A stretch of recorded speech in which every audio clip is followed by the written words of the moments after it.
Assalamualaikum warahmatullahi wabarakatuh. Perkenalkan, nama saya Suryani. Saya dosen untuk mata kuliah Kalkulus 2. Pada kesempatan kali ini, saya akan membahas mengenai turunan parsial.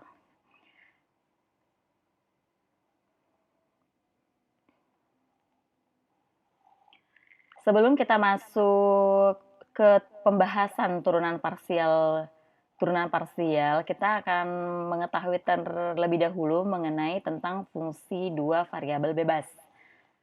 Kalau kita belajar kalkulus 1, variabel yang kita bahas itu hanya ada satu variabel bebas dan satu variabel tak bebas. Kalau misalkan fungsi tersebut itu cuman ada y sama dengan 2x plus 1 gitu ya, maka x itu adalah variabel bebasnya, y itu adalah variabel tak bebasnya. Paham ya? Itu adalah kesepakatannya. Jadi x itu selalu menjadi variabel bebas apabila dia bersamaan dengan y, bersama dengan g, bersama dengan f, dan seterusnya. Nah, bagaimana dengan fungsi dua variabel bebas? Misalkan z itu secara tunggal merupakan setiap titik x, y yang diberikan pada suatu daerah dari bidang x, o, y. Maka z itu kita namakan fungsi dari x dan y dan dinotasikan seperti ini. Z itu sama dengan suatu fungsi dalam x dan y. Dimana kalau seperti ini itu berarti z-nya itu adalah variabel tak bebasnya, x, y itu adalah variabel bebasnya. Paham ya? Jadi sekarang kalau kita berbicara di turunan parsial, maka variabel bebasnya itu akan lebih dari satu. Bisa 2, 3, 4, dan seterusnya. Tapi pada pembahasan kali ini yang kita bahas itu hanya untuk fungsi dua variabel bebas. Nah, di sini saya punya beberapa contoh. Untuk contoh yang pertama, fx, y sama dengan x kuadrat plus 2xy min 1.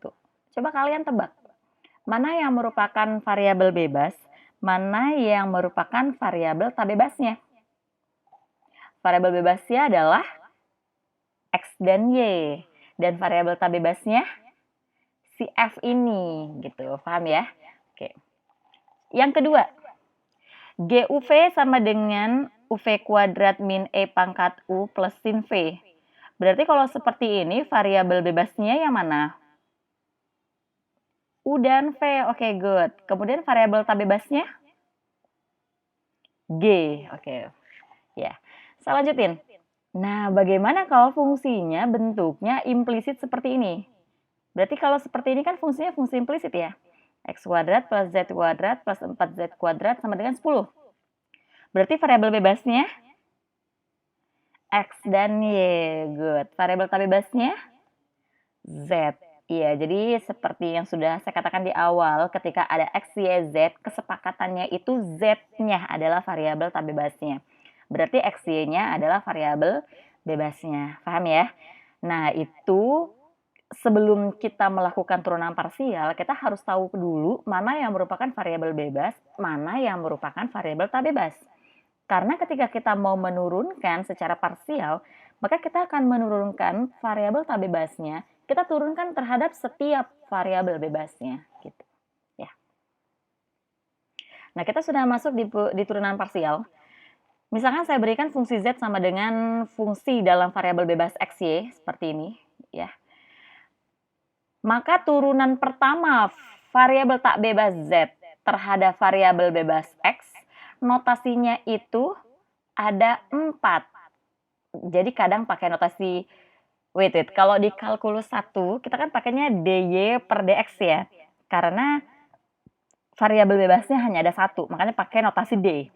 Kan tetapi kalau untuk di turunan parsial, karena nanti variabel bebasnya itu lebih dari satu, maka kita nggak pakai d lagi, kita pakainya do. Do z per do x atau do f per do x, karena di sini ada f juga, gitu. Atau bisa dengan menotasikannya dengan zx, di mana x di sini itu sebagai indeks. Nah, ini maknanya variabel tak bebas z diturunkan terhadap variabel bebas z. Paham ya? Atau notasinya juga bisa dinotasikan dengan fx. Ini juga indeks x-nya. Ya. Ini kalau semua diturunkan terhadap variabel bebas X. Begitu juga ketika diturunkan terhadap variabel bebas Y. Nah, notasinya seperti ini ya. Contohnya, tentukan turunan pertama dari fungsi berikut terhadap semua variabel bebasnya. Jadi saya punya 4 contoh ya. Dari keempat contoh ini kita coba membuka ini gimana cara mencari turunan pertama dari setiap variabel yang ada, dari setiap variabel bebasnya ya. Penyelesaiannya yang nomor 1 fungsinya kan seperti ini ya. Berarti ketika kita tahu variabel tak bebasnya itu adalah Z, variabel bebasnya itu adalah X dan Y, berarti kita harus mencari do Z per do X dan do Z per do Y. Ya.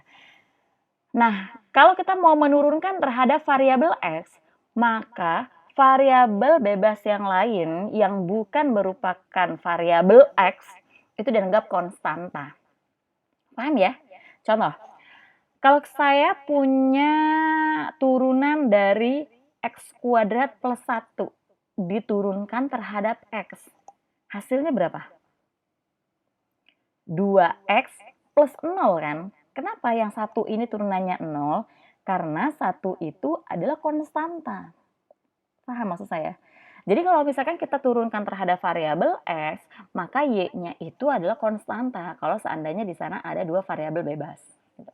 Makanya do Z per do X ini hasilnya ya udah X kuadratnya, X pangkat 3-nya ini kalian turunkan seperti biasa. Turunannya adalah 3X kuadrat. Karena Y kuadratnya ini adalah konstanta dan di sini adalah perkalian, maka dia ditulis ulang. Paham ya? Oke, kita coba lagi. Do Z per do Y. Berarti sekarang variabel tak bebas Z mau kita turunkan terhadap variabel bebas Y. Berarti X-nya tetap. Kenapa tetap? Karena di sini perkalian. Jadi X pangkat 3 dikali 2Y. Gitu. Ya, paham ya? Oke, kemudian kita sederhanakan bentuknya. Gitu, 2-nya kita taruh di depan. Biasa kan kalau ada konstanta ditaruh di depan ya. Jadi jawabannya 2X pangkat 3 Y. Paham ya? Oke, saya lanjutin. Untuk soal yang nomor 2. Nah, ini kita coba. Cari do Z. Berarti gimana cari do Z? Turunan dari X pangkat 3. 3X pangkat 2. Oke, good. Ditambah turunan dari 3XY kuadrat. Karena perkalian, maka nanti Y kuadratnya itu ditulis ulang. Yang mana yang akan kita tulis ulang nih? 3 sama Y kuadratnya. Kemudian X-nya ini kita turunin. Turunan dari X berapa? 1. Bagus. Jadi jawabannya di sini 3Y kuadrat ya. Minus turunan dari Y kuadrat terhadap X. Berapa jawabannya? 0. Oke, good. Karena dia konstanta. Jadi seolah-olah Y kuadratnya itu adalah 1. Turunan 1 terhadap X berapa? 0 kan? Ya, jadi turunan Y kuadrat terhadap X jawabannya 0. Gitu. Nah, seperti itu kira-kira. Baru kita sederhanain. Paham ya? Kita coba lagi. Turunan Z terhadap Y. Coba. Turunan X pangkat 3 terhadap Y. Berapa hasilnya? 0. Good. Turunan 3XY kuadrat terhadap Y. Berarti yang tetap itu yang 3X, Y kuadratnya diturunin. Turunan dari Y kuadrat 2Y. Bagus. Turunan dari min Y kuadrat min 2Y. Karena kita tadi menurunkannya terhadap variabel X gitu ya. Nah gitu. Nah kemudian nanti kita akan sederhanakan bentuk yang ini. Jadinya 6XY min 2Y. Paham ya? Oke, saya lanjutkan nomor 3. Nah yang nomor 3 itu Z sama dengan X kuadrat dikali sin XY kuadrat. Nah kalau ada soal seperti ini, kalau kita mau turunkan terhadap variabel bebasnya, berarti kita akan menurunkan terhadap X dan terhadap Y gitu kan. Kalau kita menurunkan terhadap X, berarti kita cek, ini kan perkalian fungsi. Ini ada X, di sin-nya juga ada X. Berarti nanti kita harus menggunakan aturan hasil kali yang sudah kalian pelajari di kalkulus 1 ya. Gitu. Pakai UV, U aksen V ditambah UV aksen. Gitu. U aksen V ditambah UV V aksen, di mana U-nya adalah X kuadrat, V-nya itu adalah sin XY kuadrat. Paham ya? Oke. Jadi kita akan menurunkan si X kuadrat terhadap X. Ingat, notasinya bukan pakai D lagi, tapi pakai do. Ya. Turunan X kuadrat terhadap X, 2X. Ini tulis ulang. Turunan sin XY kuadrat terhadap X. Berarti turunan sin. Apa turunan sin? Cos. Ya, jadi cos. Tapi harus ingat lagi, turunan dari sin XY kuadrat ini adalah turunan rantai. Makanya nanti si XY kuadrat ini juga harus kalian turunkan lagi. Karena ini adalah turunan rantai, paham ya? Nah, turunan XY kuadrat terhadap X, X-nya diturunkan, Y kuadratnya ditulis ulang. Gitu. 1 kali Y kuadrat, paham ya? Nah, ini adalah turunan Z terhadap X. Gitu, udah cukup. Kalian boleh nulis seperti ini. Atau begini. Ya, jadi Y kuadratnya ditaruh ke depan sana. Paham ya? Oke, bagaimana kalau kita mau menurunkan si Z ini terhadap variabel bebas Y? Ini kan tadi kan perkalian fungsi, X kuadrat dikali sin XY kuadrat. Tapi ternyata si bentuk fungsi yang pertama ini nggak ada Y-nya. Makanya kita nggak usah pakai aturan hasil kali. Ini langsung bisa kita turunkan. Tapi ingat, turunan sin ini pakai rantai. Gitu. Makanya X kuadratnya ditulis ulang, turunan sin itu adalah cos, karena dia pakai aturan rantai, makanya XY kuadratnya juga diturunkan terhadap Y. Gitu. Nah, turunan dari XY kuadrat itu berarti X-nya tetap, Y kuadratnya diturunin. Turunan dari Y kuadrat berapa? 2Y, oke good. Jadi tulisnya seperti ini. X kali 2Y. Kemudian setelah disederhanakan hasilkan 2X pangkat 3Y cos XY kuadrat. Paham ya? Oke, saya lanjutkan. Soal yang nomor 4, bentuknya seperti itu. Nah, ini sengaja saya udah memodifikasi ya, udah ada bentuk eksponen, kemudian ada bentuk trigonometri di situ. Tapi di sini dia tidak ada perkalian fungsi. Ya, tidak ada perkalian fungsi karena ini bentuknya X, ini Y. Ini sin X per Y. Ini paling nanti pakainya rantai. Ini fungsi X, ini fungsi Y. Berarti tidak ada perkalian fungsi dengan fungsi yang variabel bebasnya sama. Gitu. Jadi kalau kita cari do Z per do X, oke, kita turunin ini ya. E pangkat Y-nya tetap, turunan X-nya 1. Berarti 1 E pangkat Y dikurangi. Nah, ini pakai rantai. Jadi cos X per Y dikali sama rantainya ya, turunan dari X per Y. Kemudian yang X pangkat 3Y kuadrat ini, kalau kita turunkan terhadap variabel X, maka Y kuadratnya tetap, X pangkat 3-nya kita turunin terhadap X. Gitu. Ya, cosnya sin-nya berubah jadi cos, ini karena rantai dia turunin lagi, kemudian turunan dari X pangkat 3 itu 3X kuadrat Y kuadrat. Nah, kita akan urus yang ini. Karena diturunkan terhadap X, maka per Y-nya ini tetap. Turunan X berapa? 1 kan? Nah, ya kita tulis. 1 per Y, ini tetap semuanya. Biasakan kalau ada bentuk seperti ini, taruh di depan. Gitu. Supaya nggak rancu dengan cos X per Y dikali seper Y ya. Gitu. Udah ya. Nah, bagaimana kalau kita turunkan terhadap Y? Kalau diturunkan terhadap Y, berarti X-Y ini tetap. Masih ingat nggak turunan E pangkat Y? Turunan E pangkat Y itu ya E pangkat Y. Paham ya? Gitu.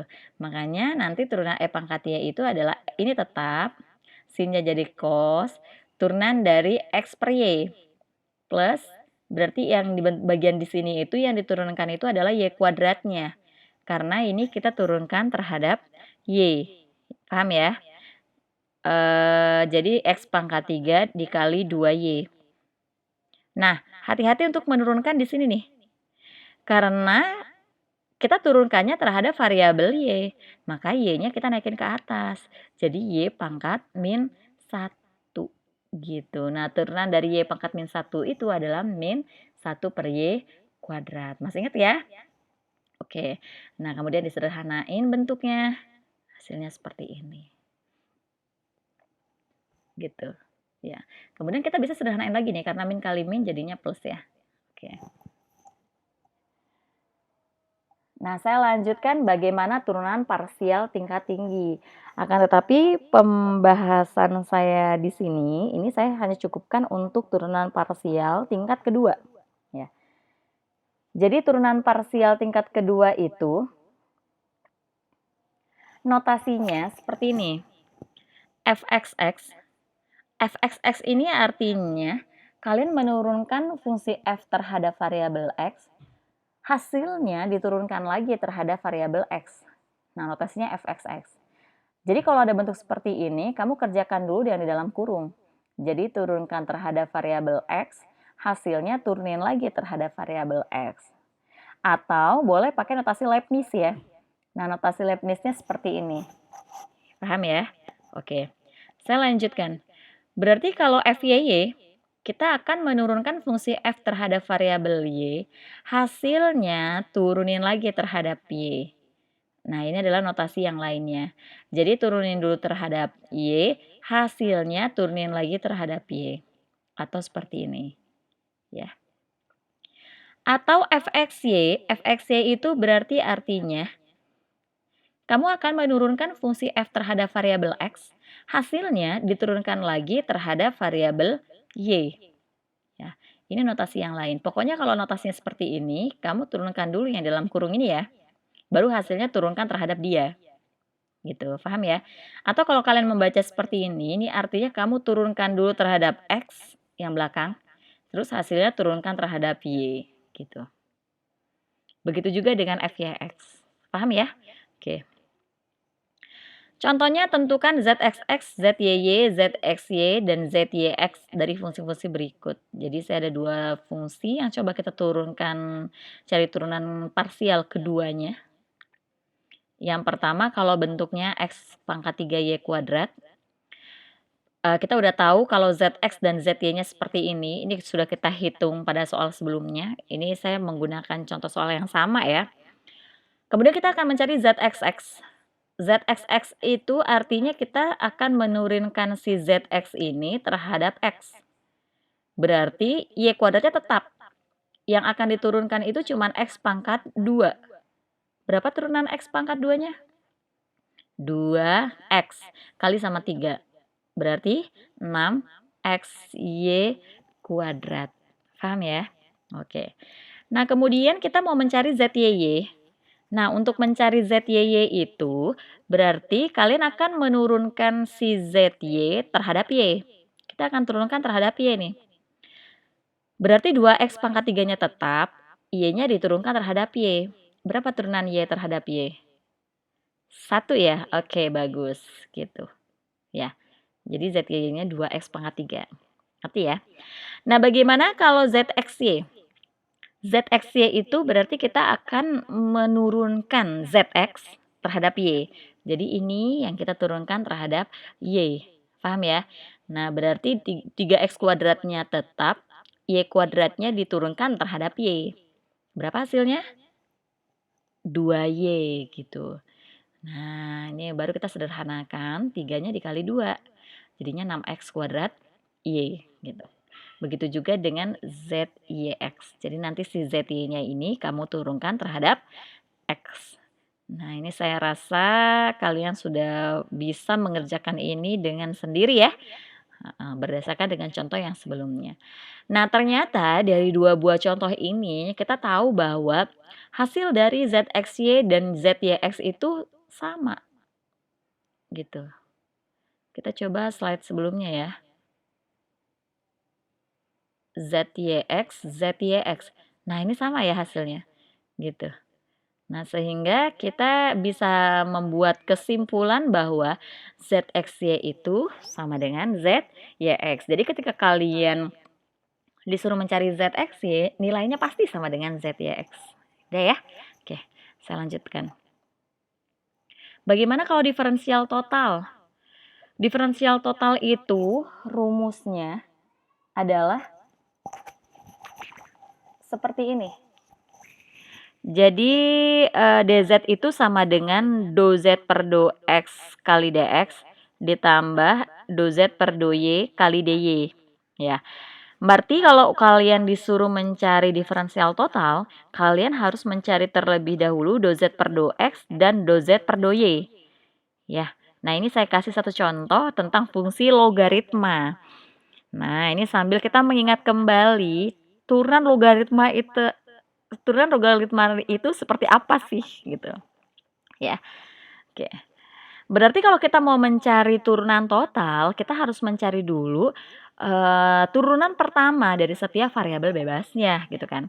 Nah, tapi karena ini bentuknya fungsi logaritma, fungsi len, maka saya coba mengingatkan kembali mengenai turunan pertama dari fungsi logaritma.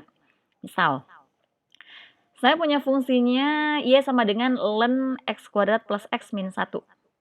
Jadi turunan pertamanya itu turunan dari si fungsi di sininya dibagi dia gitu. Berarti turunan X kuadrat plus X min 1 berapa?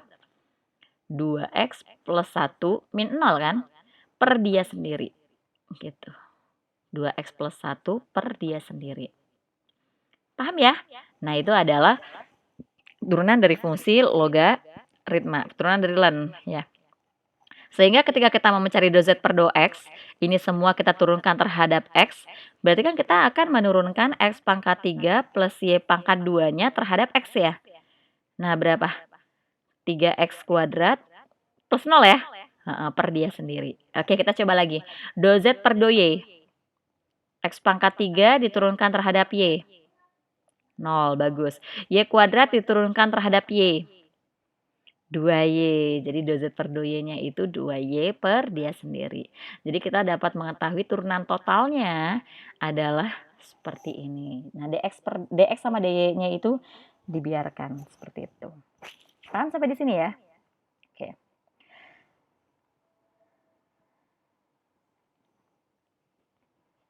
Demikian apa yang dapat saya sampaikan pada kesempatan kali ini. Semoga bermanfaat buat kalian semuanya. Jangan lupa membaca lagi modul yang sudah diberikan. Sekian dari saya. Wassalamualaikum warahmatullahi wabarakatuh.